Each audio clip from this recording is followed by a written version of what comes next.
The real estate sector's most pressing concern has been the non-availability of funds to complete housing projects. Before the budget 2019, Anuj Puri, Chairman ARHC Property Consultants, spoke on the status of finances for the industry.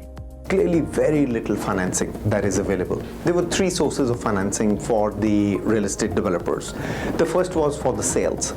Sales, all of us know, is slow at this point in time.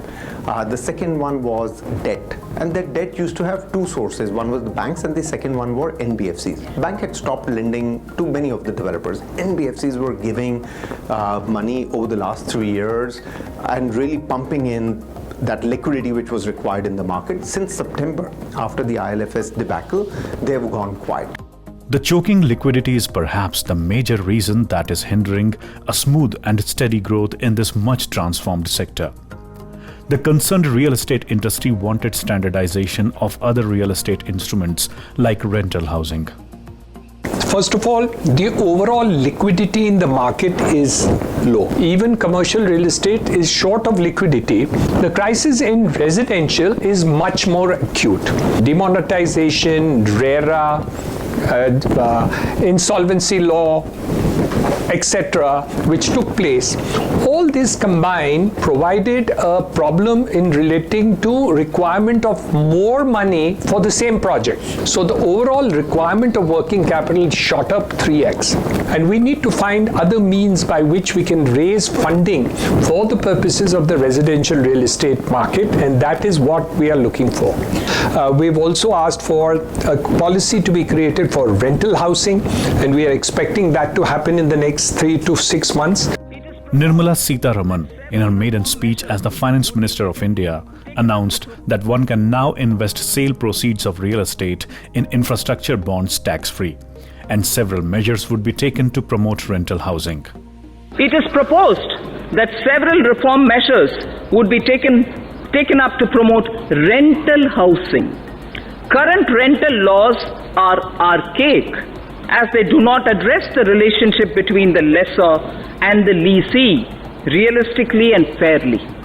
A model tenancy law will also be finalized and circulated to the states. Through an innovative instrument or innovative instruments such as joint development and concession, public infrastructure and affordable housing will be taken up. While the government's resolve to come up with a model tenancy law is a welcome step, the big question is how you can make residential rental attractive to property investor for it to work. The answer lies in many models, and student housing is one of those. We do have a franchise model where we are working very closely with developer. That is also a new model we have launched recently, where if developer are coming up with build to suit kind of property or a purpose built property, we can sign up with the developer or property owner as a operator, and it's a franchise arrangement where they operate the property under Plesho brand license. So we have both the model, like franchisee on franchisee operated model or franchisee on company operated model. Student housing in India is still in its nascent stage. Developers, investors, HNIs, and local landlords, everyone is aiming to be a part of the industry growing slowly and steadily. I think landlord to landlord, tremendous opportunity. Most of them are now seeing benefit in giving it to a brand to manage. The brand is able to manage it a lot more effectively. They're lean in terms of the staffing they put in. They're lean in terms of the discipline that they bring to the table. They are effective in terms of how they consume power, how clean they keep the area, how much customer satisfaction there is. From a numbers perspective, a landlord has an opportunity to make, anything between 12 and 15% or even more. Student housing, in layman terms, is commercialization of residential assets. It gives regular rental yields to the promoters. So, does it belong to commercial real estate or residential? Comparing this asset class with residential and commercial would not be the right way to do it. This needs to develop into a separate asset class by itself. You need to have specific build-to-suit facilities that cater to student housing. For the developer, there is definitely a rental yield. And that rental yield on a case-by-case basis, like I just mentioned earlier, can go up to 15%. Rental yield in new real estate forms like student housing may go up to 15%. This is enough fodder for other players and even developers to follow the suit and foray into this new avenue of real estate. The industry is full of demand and supply has just started.